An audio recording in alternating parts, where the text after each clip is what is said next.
दुपारच्या बातम्यांमध्ये आपल्या सगळ्यांचं स्वागत। नमस्कार, मी प्रज्ञा पोवळे। आपण पाहत आहे एबीपी माझा। बारामतीमध्ये एन्व्हायरमेंटल फोरम ऑफ इंडियाचा 16वा वर्धापन दिन आहे आणि या कार्यक्रमाला उपमुख्यमंत्री सुनेत्रा पवारांनी उपस्थिती लावली आणि या कार्यक्रमात बोलताना अजित पवारांच्या आठवणींनी सुनेत्रा पवार भावुक झाल्या। आमच्या या इतक्या वर्षाच्या फोरमच्या जडणघडणीमध्ये आदरणीय दादांचा वाटा खूप मोठा आहे। आपल्या बारामतीकरांच्या प्रत्येकाच्या आयुष्यातच त्यांचं अनन्यसाधारण महत्त्व आहे। त्यामुळे कुठलीही गोष्ट बोलताना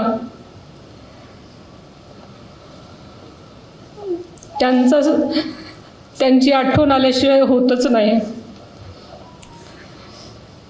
त्यांचं आपुलकीचं नातं आज फोरमच्या वर्धापन दिनानिमित्त काढत असताना त्यांना मनापासून आदरांजली वाहते, वंदन करते।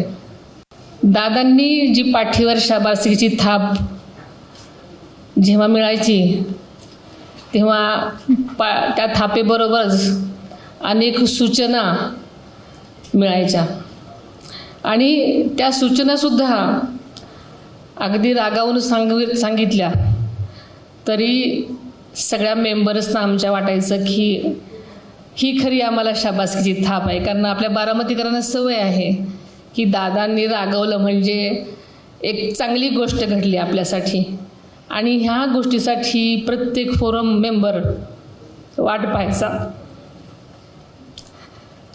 आणि ही कामं करत करत असताना त्यांचा उत्साह अजून द्विगुणित व्हायचा। एबीपी माझा, उघडा डोळे बघा नीट।